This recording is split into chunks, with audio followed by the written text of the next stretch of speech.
Now today we will continue with the factorization of polynomials by splitting the middle term.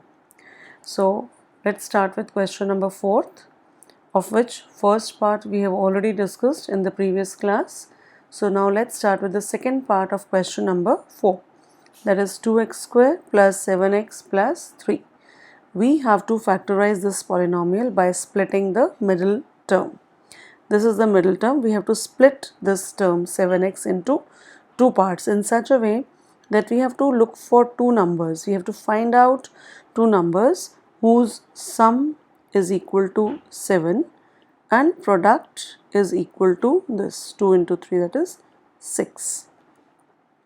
So if product is 6, 6 can be written as 1 into 6, like 1 into 6 will give us 6, or the other combination can be 2 into 3. These are the only two options which will give us the product as 6. So either we will take the numbers 1 and 6 or we'll choose the numbers 2 and 3.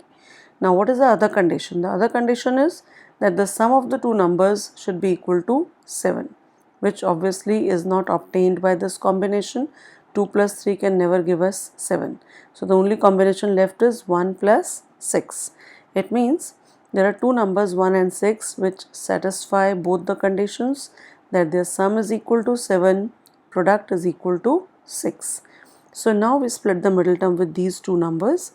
So I'll write the rest of the polynomial will be written as it is. Only in place of 7x I will be writing 1x plus 6x in place of 7x. Now we can open out the bracket.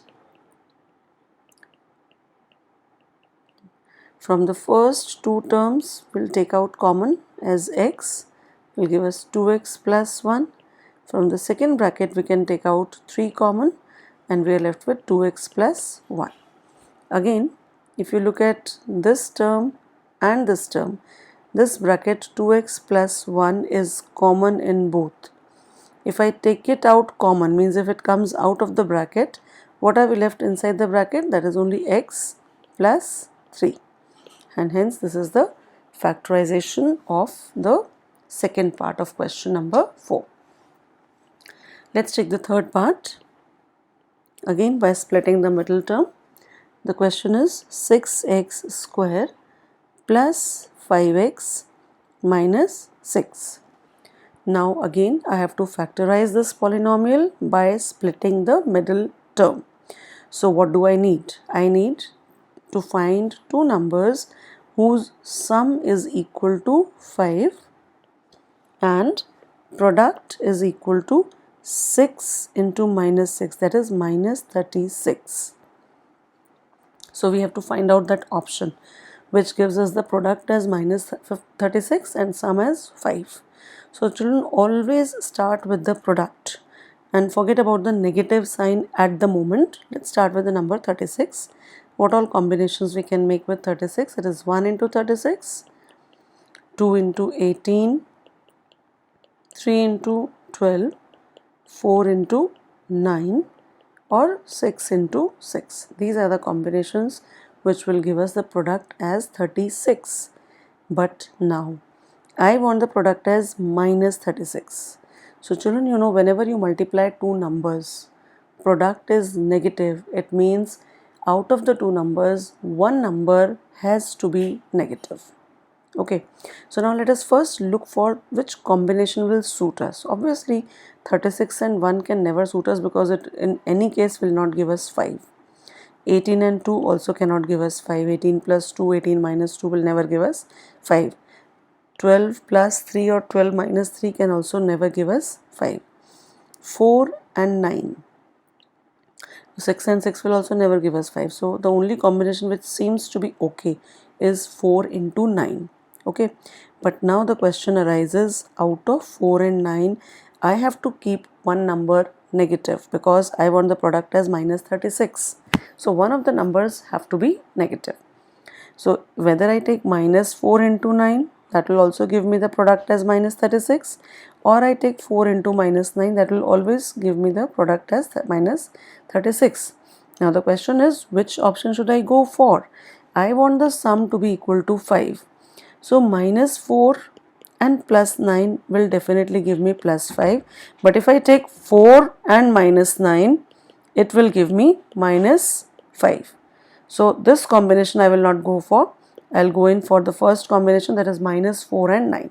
So ultimately we have decided that minus 4 and 9 are the two numbers which will definitely give me the middle term as 5x. So 6x square plus, I will write it as minus 4x plus 9x minus 6. Now let's open out the bracket, because this is the main step. If you can easily split the middle term, after that there won't be any problem in solving the question, because you just have to take the common after grouping the terms. Suppose I have grouped the first two terms and the last two terms. So I'll get 2x, which gives me 3x minus 2, and from here I'll take 3 common, 3x minus 2. Okay, this common I hope all of you know how to take out. Then after that, from this bracket and from this bracket is common in both. So let's take out 3x minus 2 common. When it has been taken out common, means it's out of the bracket. What are we left inside the bracket? It's 2x plus 3. So this is the factorization of the given polynomial 6x square plus 5x minus 6, which satisfies all the conditions here. And now look at the last part of question number 4, that is 3x square minus x minus 4. Now here what do we need? We want to find out two numbers whose sum is equal to what? In this case, what is the coefficient of x? Nothing is written here, means it is minus 1. So we want the sum of the two numbers to be minus 1, and we want the product equal to 3 into minus 4, which is minus 12. So look for two numbers whose product is minus 12 and the sum is minus 1. So as I told you, first of all we start with the product. 12, forget about the minus sign, that we will look in the end. Now 12 is a combination of 1 into 12, 2 into 6, 3 into 4. These are the three combinations. Now 12 and 1, 12 plus 1, 12 minus 1 can never give me 1 or minus 1. 2 plus 6 or 6 minus 2 will also never give me minus 1. So the only combination is 3 and 4. First thing is we need to choose the two numbers correctly, 3 and 4. Now we want the product to be minus 12. It means either I will take minus 3 into 4 or I will take 3 into minus 4, because both of them will give us the product as minus 12. Okay, that is the first thing. Now second thing, how will you confirm which option to go in for? That depends upon the sum. We want the sum to be minus 1. So which option do you think is right? 3 into minus 4. Why? Because the bigger number has a negative sign and we will get the answer as minus 1. When you add up 3 and minus 4, you will get the answer as minus 1.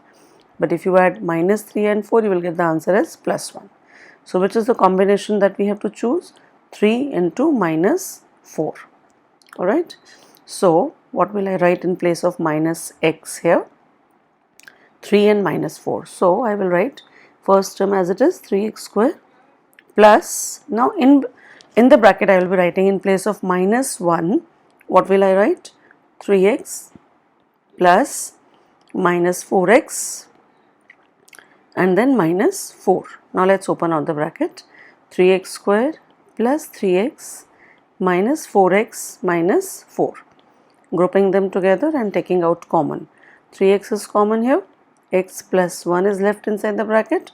From here we can take minus 4 common and we are left with x plus 1 inside the bracket. From these two terms, x plus 1 is common. So let's take it out. When this has been taken out, what are we left with? 3x minus 4. Hence this is the factorization of 3x square minus x minus 4. Now let us start with question number 5. First part, if you look at, children, that it is a cubic polynomial. Why it is a cubic polynomial? Because the highest degree of the variable in the entire polynomial is 3. So that means the degree of this polynomial is equal to 3 and hence it is a cubic polynomial. Okay. So we have to factorize a cubic polynomial. In question number 4, if you remember, they were all quadratic polynomial and we got two factors. We were getting two brackets, the answer in two brackets, that means there were two factors. Quadratic polynomial has two factors. Similarly, in cubic polynomial, we will have three factors. Factorization basically means writing any polynomial in the product form. Okay, when you write it as the product of three different polynomials, that will be the factorization of the given polynomial. Now there are two ways of doing this question particularly. In fact, there are various ways of factorizing a polynomial which we will be discussing in the next exercise as well. But here, right now, as you can see, we can't use any identity. We haven't learned any such identity with which we can factorize this polynomial. Let us check whether can we factorize it by grouping as we used to do in class 8th. So if I group the first two terms and the last two terms together, from the first two terms I can take x square common, and out of x cube, if x square is common, I am left with x minus, when x square has gone out, so only 2 is left here. From this I can take minus 1 common, so that inside we are left with x and then minus 2. Now from this bracket and this bracket, x minus 2 is common, and inside I am left with x square minus 1. Now x minus 2 is a linear factor, so it cannot be factorized further, but x square minus 1 can be written as x square minus 1 square. So which identity can be applied here? A square minus b square, where a is x, b is 1. So a square minus b square, you all know, is equal to a plus b into a minus b. So I will get here x plus 1 into x minus 1. So we have got the three factors of the given polynomial, which is very simple way of factorizing it.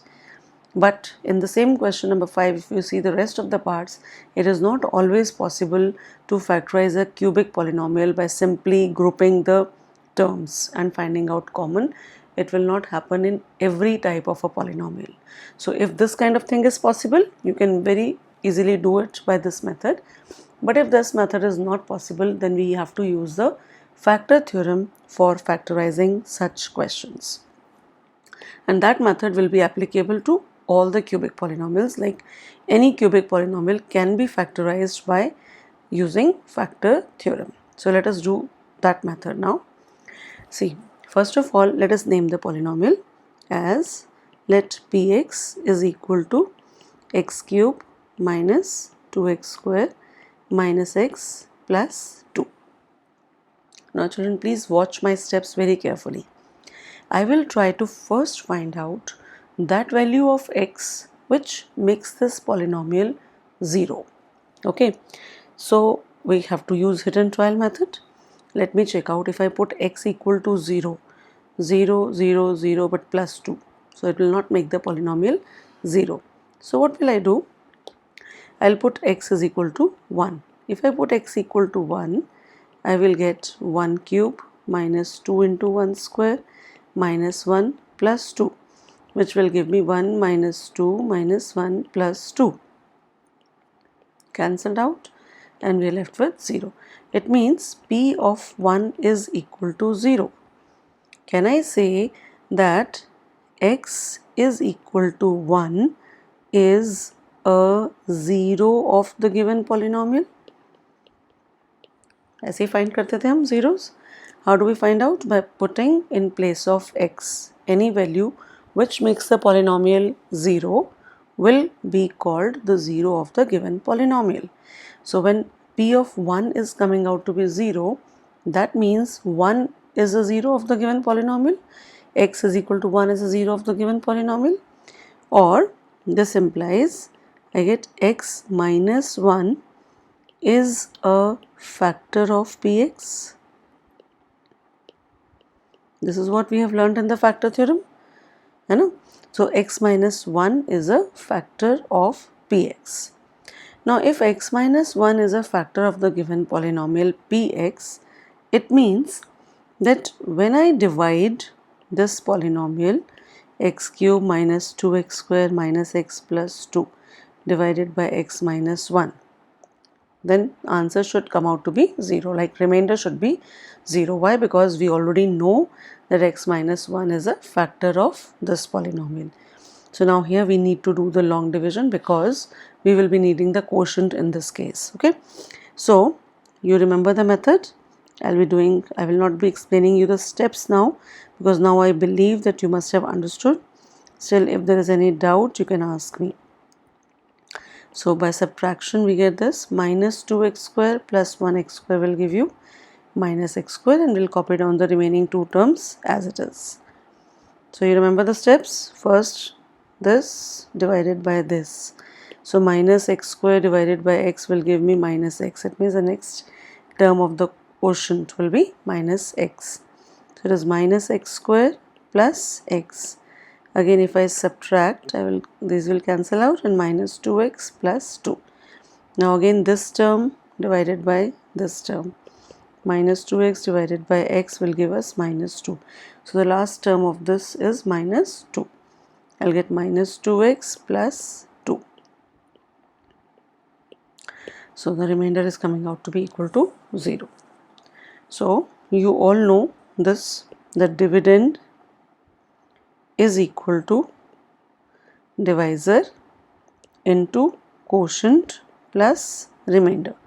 Here the dividend is x cube minus 2x square minus x plus 2, or I can simply write px. Okay, divisor is x minus 1, quotient is x square minus x minus 2, and the remainder is 0. That means finally what can I write my px as? Px, instead of dividend I am using px, not the entire polynomial.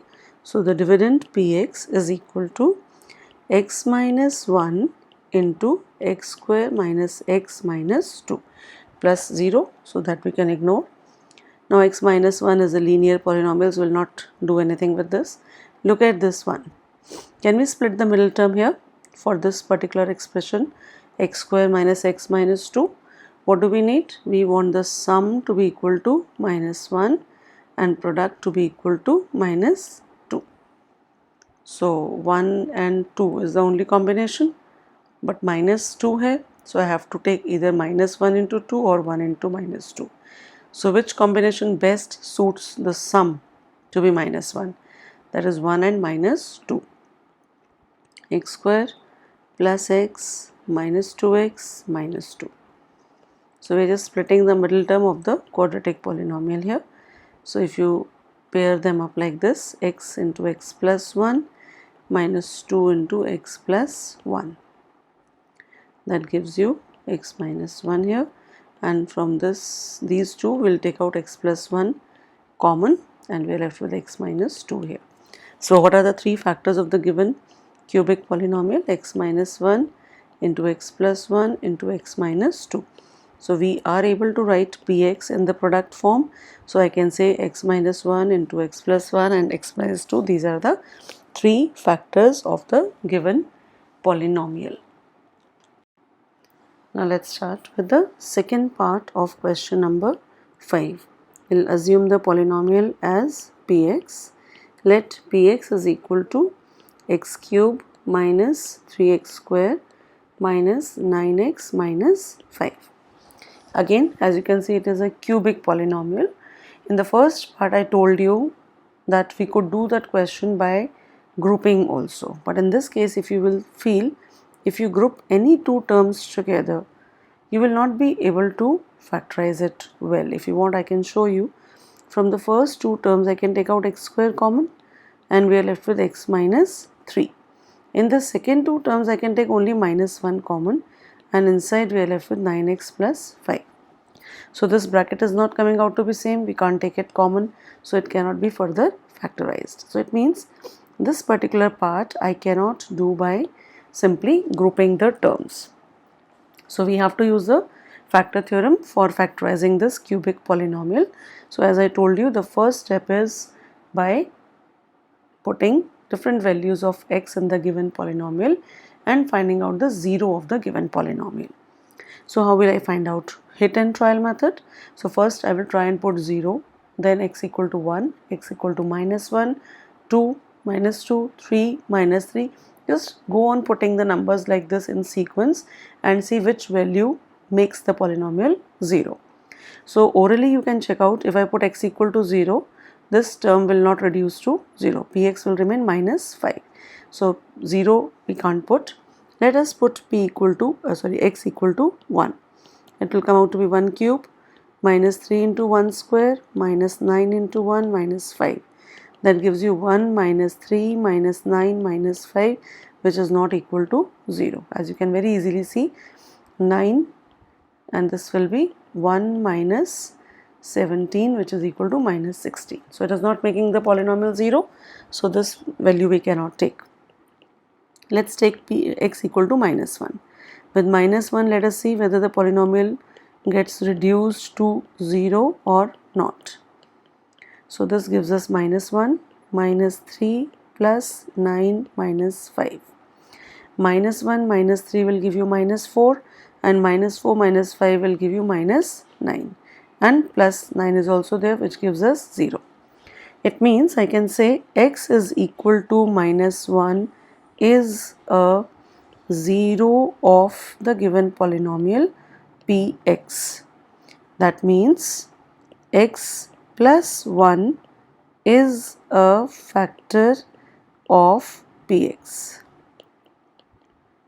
Alright, so from here we get at least one factor of the given polynomial. So when I know that x plus 1 is a factor of the given polynomial px, what do I conclude? That if I divide this given polynomial by x plus 1 as a divisor, the remainder should come out to be equal to 0. Why? Because we already know that x plus 1 is a factor of the given polynomial. Now, how will you find out? X plus 1 into x square will give you x cube plus x square. Now subtracting, we get -4x square minus 9x minus 5. Next is -4x, which will give you -4x square minus 4x. Again subtraction gives us -5x minus 5 here, and then I'll do it by -5. It will give me -5x minus 5, and hence the remainder is coming out to be equal to 0. Hence, what can I write this expression as? By long division method, we know the dividend is equal to divisor into quotient plus remainder. This is what we get. Now dividend is this polynomial which we have named as px. So I'll write px is equal to divisor, which is x plus 1, into quotient, which is x square minus 4x minus 5, plus the remainder is 0, which we can always ignore. So you will get x plus 1 into, I'll spread the middle term for this polynomial. I want the two numbers whose sum should be -4, product should be -5.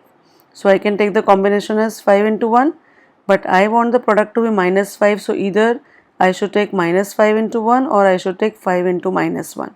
Any of the two will give us the product as -5, but I have to look for the sum as -4. So which combination will give me the sum as -4? It is -5 into 1.